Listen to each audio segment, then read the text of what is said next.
इस उम्मत पे अल्लाह रहम करे और इस उम्मत को सिरातुल मुस्तकीम का रास्ता मिले। 37 लाख लोग इस बार हज पे थे अल्हम्दुलिल्लाह।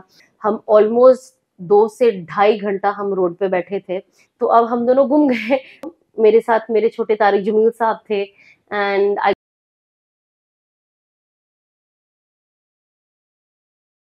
अस्सलामु अलैकुम वरहमतुल्लाहि वबरकातुहू। तो आज सबसे पहले तो I am shooting for a vlog after very very long, और आज ये मेरा व्लॉग बहुत ज़्यादा स्पेशल है बिकॉज आज मैं अपने हज एक्सपीरियंस के बारे में शेयर करूँगी। पिछले साल 2022 में जब मैंने अपना पहला हज किया था, मुझे बहुत सारी चीज़ों को रिकॉर्ड करना था, but I was so overwhelmed. और वो एक्सपीरियंस मेरे लिए इतना डिफरेंट था because it was my first time. तो मैं इतना कुछ कर नहीं पाई एंड यू वोंट बिलीव, जो मैंने थोड़ा बहुत भी किया था उस वक्त, इस साल तो मैं कुछ ही रिकॉर्ड नहीं कर पाई। एंड मैंने बस जो हज का एक्सपीरियंस था, I just enjoyed it to the core.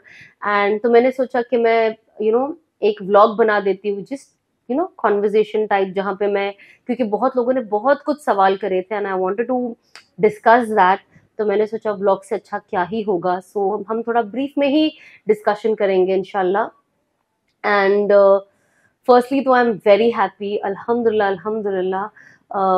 पहले तो हज जाना एक सबसे बड़ा सपना होता है, आई थिंक हर मुसलमान का सबसे बड़ा एंड अल्टीमेट सपना है कि वो खुद हज करे और अपने माँ बाप को कराए और अपने शौहर के साथ जाए, अपनी औलाद के साथ जाए। और जब अल्लाह आपको इसके लिए चुनता है, बिकॉज अरबों खरबों मुसलमान है पूरे दुनिया में, एंड बस कुछ लाखों का ही वीज़ा हर साल निकल पाता है। और कभी कभी ऐसा भी होता है कि लोगों को लगता है जिनके पास पैसा है वो हज के लिए पहुंच गए, बट ऐसा कितनी बार होता है कि आपके पास पैसे की सहूलत भी होती है, बट अनफॉर्चुनेटली कोई ना कोई अल्लाह सुब्हानहू व तआला की तरफ से कोई ना कोई रुकावट आ जाती है। शायद उस साल आपका लब्बैक नहीं होता है अल्लाह की तरफ से, तो आप वहां नहीं जा पाते। और ये मैंने खुद देखा है बिकॉज इस साल मेरे अब्बू के साथ हुआ, मेरे घर में ये हुआ कि हम सब फुल्ली तैयार थे और पता नहीं लास्ट मोमेंट मेरे अब्बू का कुछ पेपर ऐसा मिसिंग हो गया और उसके बिना ये नहीं हो पा रहा था, उनका हेल्थ का कुछ इश्यू हो गया। एंड देन आई रियलाइज्ड कि ये इनफैक्ट मेरे घर में दूसरी बार हुआ है। पहली बार भी मेरे घर में कोई था एंड हम टिकट भी निकाल चुके थे उम्रा के लिए, एंड बस उम्रा पे निकलने के एक हफ्ते पहले ही she was bed ridden.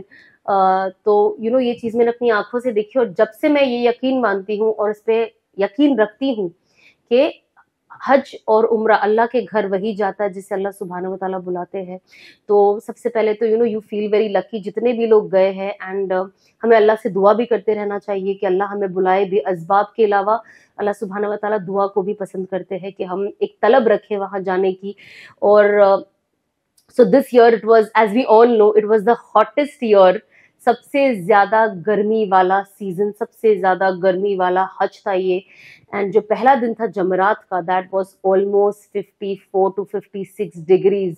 And मतलब हम तो तसव्वुर भी नहीं कर सकते इतनी गर्मी। यहाँ पे हम अगर 35 डिग्री में भी बाहर चले जाए तो पसीने छूट जाते हैं।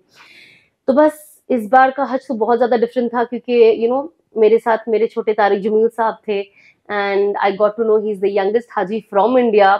बाकी सब जो थे 1 साल के थे, 1.5 साल के थे बच्चे, जो बहुत बहुत ही कम बच्चे थे। आप यकीन नहीं मानोगे, मैं एक्चुअली ढूंढ रही थी कि बच्चे कहाँ हैं। बहुत कम बच्चे थे जो हमें उम्रा में, स्पेशली जो बच्चों की चहल पहल दिखती है वो बहुत कम थी बिकॉज हज इज टफ। एंड जाहिर सी बात है, हर कोई चाहता है कि बच्चे से फ्री होकर आप आओ ताकि आप अच्छे से करो, स्पेशली जिनका फर्ज हज होता है, जो पहला हज होता है। तो हम यहाँ से इस बार पहुंचे एंड जनरली हम लोग हरम की तरफ रुकते हैं, बट इस बार हमने अजीजिया से थोड़ा नजदीक होटल चूज किया ताकि हमारे लिए मीना नजदीक हो। और ट्रस्ट मी, जब आपका ये मीना मुजदलफा का जो स्पेशली 8 जुलहज, 9 जुलहज, 10 जुलहज जो होता है, जब आपको मीना मुजदलफा अरफात का जो टाइम होता है, उस वक्त जितने आप मीना के नजदीक हो उतना बेटर है, क्योंकि आप चाहे कोई भी गाड़ी बुक करो, कुछ भी बुक करो, वो आपको चल के ही आना है। आपके मतलब पैसे जाया ही जाते हैं बिकॉज गाड़ी का अंदर तक परमिट ही नहीं होता और आ नहीं पाती है। तो हम वहां पे 2-3 दिन रुके। सबसे पहले हम पहुंचे, अल्हम्दुलिल्लाह हमने उम्रा किया एंड देन उसके बाद हम अपने होटल में 1-2 दिन ऑफकोर्स सारे हाजियों से मिलना, एंड देन वो एक्साइटमेंट, अपने आप का एक अंदर वो फीलिंग और ज्यादा करना कि बस अब 1-2 दिन रह गया है, फिर हज के लिए निकलना है, हज का एहराम बांधना है और मीना के लिए निकलना है, उसकी तैयारी करना। And then you won't believe, जिस दिन मीना के लिए निकलना होता है उस दिन रात को इतनी जो रोड्स होते हैं वो इतने डिफरेंट होते हैं, बिकॉज इस बार तो I think security was also very tight. इस बार बहुत ज्यादा सिक्योरिटी थी एंड हमने बहुत सारी ऐसी इतनी सारी वैन्स और कार्स देखी जो हमने शायद, जो मैंने जब मैं गई थी 2022 में, और मेरे शौहर भी कह रहे थे कि इसके भी थोड़ा पहले इतने लेटली कुछ सालों में इतनी सिक्योरिटी नहीं देखी गई है, because I think closely 37 lakh लोग इस बार हज पे थे अल्हम्दुलिल्लाह। तो मुझे आज भी याद है, जो मेरा रूम था वो खिड़की की तरफ ही था और नीचे सब दिखता था। तो सब लोग, हर टूर वालों का अपने हाजियों को लेके जाने का सिस्टम अलग होता है, टाइमिंग अलग होती है। कुछ लोग रात से ही निकलना शुरू कर देते हैं मीना की तरफ, कुछ लोग सुबह निकलते हैं फजर के बाद, कुछ लोग 10-11 बजे भी निकलते हैं। आई थिंक 10-11 बजे जो लोग इंडिविजुअल गाड़ी जिन्होंने ली है, जीएमसी जिन्होंने ली है परमिशन के साथ, आई थिंक वो जाते हैं। बट जनरली जो बसेस में जाते हैं, जो पूरे अपने सारे हाजिया जो साथ में मिलके जाते हैं, वो लोग जनरली सुबह 8-9 बजे के अंदर निकल जाते हैं। तो अब एक तो हमें पता है कि हमें कोई फ्रेग्रेंस वाली चीज यूज नहीं करनी होती है, एंड मैं इतनी टेंस थी बिकॉज हमारे छोटे तारिक जमील साहब हमारे साथ थे। एंड बच्चों का तो आपको पता है, स्पेशली बिकॉज अभी उनका डाइपर वाला सीजन चल रहा है, तो वो डाइपर वाले सीजन में अब आपको वाइप्स यूज करना है, वाइप्स पे खुशबू है, और अगर आप बिना खुशबू के वाइप लेते हो तो मुझे पता है कि वो मैंने डिस्पोजेबल जो होता है ना अपने आप, जो क्या कहते हैं, वो वेयर ऑफ हो जाता है जो टिश्यू, तो वो मैंने किसी से लिया था। और मुझे पता है वो मैं प्लास्टिक से निकालती थी और वो फट जाता था। And I think that was something that was very tough for me. And of course feeding the baby was very tough because मैंने पहले दिन मिल्क का डब्बा बाहर से लिया, need to mix his porridge and everything. तो वो मेरे लिए बहुत टफ हो गया था first day, because I was like पता नहीं ये क्या होगा। जनरली हमारे टूर में जो होता है ना, हमारे होटल्स में खाना, क्योंकि जो इंसान जहाँ का होता है हमारे शेफ्स वहाँ के होते हैं। अब जैसे जब हम जाते हैं तो जाहिर सी बात है, जो हम इंडियंस के साथ है तो हमारे इंडियन शेफ ही होते हैं। तो जब आप यहाँ जाते हो, जैसे आप मीना पहुंचते हो, तो यहाँ का इन्होंने जो निज़ाम है, इन्होंने अपने लोकल्स को दिया हुआ है। तो खाने का टेस्ट में थोड़ा सा आपको चेंजेस नजर आते हैं, और आइटम्स में भी। तो ऑल ऑफ सडन आपका एक स्विच हो जाता है। एंड जब इंसान, सबसे पहली बात है तो जब वो मीना पहुंचता है तो सबसे पहले तो अपने खेमे में जाता है और अपने टेंट में जाता है, और टेंट में जाके देखता है कि उसके साथी हाजी कौन है और किनके साथ रूम शेयर करने वाले। मुझे अभी भी याद है 2022 वाज ऑफ कोर्स अल्हम्दुलिल्लाह मेरा पहला हज था, विच आई गॉट द बेस्ट। हम सिर्फ 4 जन थे, एंड उस वक्त उन्होंने बहुत अच्छी सहूलत करी थी कि हमारे प्राइवेट रूम था, 4 ही लोग थे, and we had beds, like proper bed. But इस बार obviously we were 18 people in one खेमा। एंड वैसे तो खेमे में 30-30, 40-40 लोग भी रहते हैं, बट आई थिंक ये हमारा जो खेमा था, जो 2-4 खेमे थे, उसके अंदर हर टूर वालों के पास कुछ 2-4 आई थिंक खेमे होते हैं जहाँ पे वो लोग कम लोगों को अकोमोडेट करते हैं। And obviously that also changes your package का अमाउंट, क्योंकि वो एक अलग कंफर्ट होता है। माशाल्लाह से बाथरूम्स अंदर ही थे हमारे पास, तो बहुत इजी हो गया था, वरना जनरली बाथरूम्स बाहर होते हैं, कॉमन बाथरूम्स होते हैं। एंड आई थिंक वो बहुत टफ हो जाता है कि रात को अगर किसी को 2-3 बजे जाना है, कोई सो गया है, तो बाहर निकलो, बाहर जाओ, फिर बाहर से वापस अंदर आओ, फिर वजू करने के लिए, हर नमाज के लिए बाहर जाओ। तो आई थिंक ये एक अल्हम्दुलिल्लाह एक कम्फर्ट था। एंड सारे हाजियों से मिले, पहले हम देखे कौन क्या है, सबका नाम पूछे, कौन कहाँ से है। तो बहुत अच्छा लगा कि हम एक ही रूम में इतने अलग अलग जगह से लोग आए थे। एक जन हमारे यहाँ दुबई के थे, एक जन, 2 जन थे इनफैक्ट, और एक of course Sania Mirza and everyone, we were all in the same खेमा। So she was from Hyderabad, हम बॉम्बे से थे। फिर there was another friend of mine जिन्हें हम सोशली मिले थे, बट फिजिकली मैं वहाँ पे पहली बार मिली। She is from Chennai. So जब आप वहां गए तो पूरा ब्लेंड वहां पे हो गया कि हम सब है तो इंडिया के, बट सब कितने अलग अलग शहर से आते हैं। एंड वो एक्सपीरियंस शेयर करना, and we were all ready with our bags. हमने अपने बैग्स में जो जरूरत की चीज होती, हर कोई मीना जाने से पहले अपनी तैयारियां कर लेता है, जैसे कि आप वाटर स्प्रे खरीद लेते हो, आपका छतरी होती है, आपका तस्बीह होती है, यू हैव हैंड फैन, आपके पास वो एक हैट होता है। बहुत सारी चीज तो आपको आपके ट्रैवल एजेंट ही देते हैं, एक बैग बना के जिसके अंदर आपकी ब्लैंकेट होती है। And then they also give you those क्या कहते हैं, जैसे रेनकोट वाले डिस्पोजेबल बैग्स जो आपको मुजदलिफा में काम आते हैं, वो आपको मीना में ही हैंड ओवर कर दिया जाता है। एंड उसके अंदर वही तस्बीह होती है, मिसवाक होता है, बहुत सारी चीजें वो लोग आपको देते हैं जिसकी जरूरत होती है। एंड देन फर्स्ट डे सुबह से लेके शाम तक हमने मीना में टाइम स्पेंड किया, इबादत करी, दुआ मांगे, सबसे बातें हुई, खाना खाए, and you know we were all mentally preparing कि शाम को हमें निकलना है अरफात की तरफ, क्योंकि पहुंचेंगे तो हम दूसरे दिन ही। ट्रैफिक कितनी होती है, I think if I am not wrong, मेरे ख्याल से 50 लाख के ऊपर बसेस होती है सऊदी में उस वक्त, जो एक रात एक टाइम पे कुछ घंटे के फर्क से आगे पीछे चलती है। एंड ये बसेस सऊदी में होती नहीं है, ये बसेस को बाहर से दूसरे मुल्कों से सऊदी में लाया जाता है हाजियों के लिए उस वक्त, बिकॉज आई थिंक अगर आप एक बस में 30-40 लोग को भी ले लो तो आप 35 लाख लोगों को कहाँ एग्जिस्ट करोगे। तो 50 लाख तो आई थिंक मैंने बहुत कम बोला है, शायद रफली 70, आई एम श्योर 70-75 के आसपास लाख के आसपास बसेस होती है। And those are big Volvo type big buses, AC वाली, यू नो, ह्यूज बसेस। तो हम सब फिर उसके अंदर बैठ जाते हैं एंड हम पहुंचते हैं अरफात। अरफात पहुंचते पहुंचते हमें अभी भी याद है, हमें अपने खेमे से निकाला, कहा था चलो हम अरफात की तरफ जा रहे हैं। मैं अंदर बैठी थी और मेरे खेमे से सब लोग निकल गए थे। एंड मैंने कहा ठीक है, मेरे शौहर बाहर गए, यू नो हम पीछे पीछे से आएंगे, मे बी गाड़ी का एक बंदोबस्त भी था।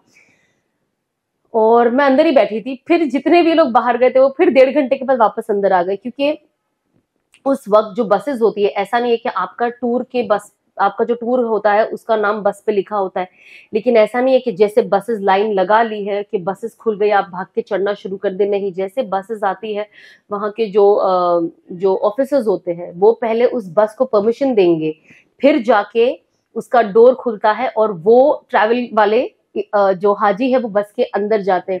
हमें अभी भी याद है कि इतना ज्यादा वक्त हो चुका था जब हम दूसरी बार वापस बाहर गए, हम ऑलमोस्ट 2 से 2.5 घंटा हम रोड पे बैठे थे। सब लोग यहाँ वहां नीचे चटाई वटाई डाल के सब बैठ चुके थे, क्योंकि बस हमें दिख रही थी इधर है, लेकिन पहले की बसेस को जो वो लोग परमिशन दे रहे थे चढ़ने के लिए, हमारा वक्त नहीं आया था ना। रिमेम्बर अनफॉर्चुनेटली उन्होंने बस का दरवाजा उसको पूछने से पहले ही खोल दिया और उन्हें सीधा 5,000 रियाल का चालन लग गया, विच इज लॉट बेचारे का।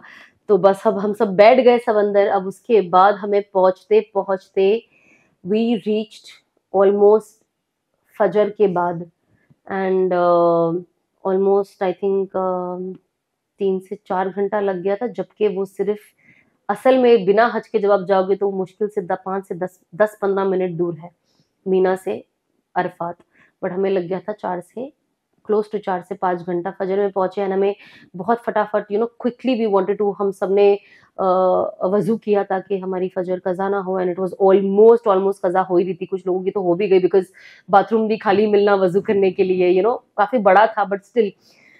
फिर हमने वहां पे सबने वजू किया। अरफात में सब लोग तो बस जैसे पहुंचे, फजर में पहुंचे थे, सब लोग ऑलरेडी रात पूरी इतने थक चुके थे तो सब वहां जाके सो गए ताकि थोड़ा आराम मिल जाए। एंड देन जोहर में उठ के हम, यू नो, नमाज पढ़ सके और दुआ मांग सके।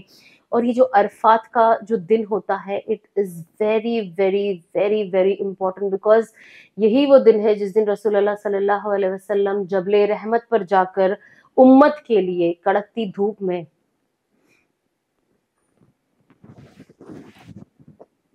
5 घंटा दुआ की थी कि इस उम्मत पे अल्लाह रहम करे और इस उम्मत को सिरातुल मुस्तकीम का रास्ता मिले। एंड वो 5 घंटे उन्होंने अपने हाथ को सिर्फ ऐसे करके दुआ मांगी थी। ट्रस्ट मी, आप अपने आप से जितना भी प्यार करते हो, आप किसी से कितना भी प्यार करते हो, पर आप अगर जबले रहमत पे जाओगे ना, आप ज्यादा से ज्यादा खुद के लिए, एक इंसान कितना खुदगर्ज हो सकता है, लेकिन सिर्फ खुद के लिए आप आधे घंटे से या पौने घंटे से ज्यादा दुआ नहीं मांग सकते हो हाथ उठाकर। आप अपने लिए भी थक जाओगे। तो जब आप ये हदीस सुनते हो और जब आपको पता चलता है कि आपके प्यारे रसूल ने आपके लिए कैसे दुआ मांगी थी, और वहां पे बहुत शदीद गर्मी है, ट्रस्ट मी, जो ये सारे हाजी लोग बर्नट आउट हो जाते हैं। आप लिटरली, धूप इतनी तेज होती है कि इंसान की चमड़ी वहां जलने लग जाती है। एंड वाकई वो एक टफ दिन होता है। तो आप चलते हो और चलते चलते चलते आप जबले रहमत की तरफ जाते हो और आप पहाड़ पे चढ़ते हो। और जो लोग नहीं चढ़ पाते, जब ज्यादा भीड़ होती है तो बहुत लोग ऊपर चढ़ जाते हैं, तो आपको मौका नहीं मिलता ऊपर चढ़ने का, तो लोग नीचे भी खड़े रह के दुआ करते हैं। तो आप बस अपने लिए दुआ मांगते हो। और अरफात के दिन स्पेशली असर के बाद भी आपको जो स्पेशल दुआएं होती है उस दिन के लिए, तस्बीहात होते हैं जो आपको पढ़ना फौरन शुरू करना होता है। उसके बाद माशाल्लाह से एक जमात से हमने अरफात छोड़ने से पहले दुआएं की, ताकि जितने भी लोग थे, एक कहते हैं ना इज्तिमाई दुआ, जैसे जिसमें सब लोग शामिल थे, और स्पीकर माइक पे, ताकि हर कोई दुआ को सुन सके। और अपने लिए भी कहते हैं ना, हम सबको दुआ मांगने का तो तरीका आता नहीं है, हमें बस दुआ मांगना है ये पता है, पर हम तरीका आज तक अल्लाह से मांगने का सीख नहीं पाए। हम लोगों को कैसे मनाना है, किससे क्या बोलेंगे तो कौन इम्प्रेस हो जाएगा, हम वो सीख गए, लेकिन हमने अपने अल्लाह को इम्प्रेस कैसे करना है, ना हमें वो आता है, ना हम सीखने की कोशिश करते हैं। तो यही वो सब मौका होता है और जगह होती है जहाँ पे हम ऐसे लोगों से मिल पाते हैं और ये चीजें देख पाते हैं, एक्सपीरियंस कर पाते हैं। और जब हम सुनते हैं, तो मेरे शौहर ने भी इज्तिमाई दुआ कराई, और हम सबको भी, मुझे खुद को भी बहुत सारी चीजें सीखने मिली। बिकॉज दुआ तो एक ऐसी चीज होती है ना जो इंसान अपने दिल में करता है और मांगता है, लेकिन जब आप इज्तिमाई दुआ करते हो तो कहीं ना कहीं एक उम्मत के लिए जो मोहब्बत है थोड़ी और उभर के आती है, और आपके अंदर आपको थोड़ा सा और समझ में आता है कि अल्लाह ऐसी दुआ करना चाहिए, अल्लाह ये भी चीजें हमें ऐड करनी चाहिए अपनी दुआओं में। तो क्योंकि इन्फॉर्मेशन ज़्यादा है, तो आप बाकी की इन्फॉर्मेशन पार्ट 2 में देखोगे।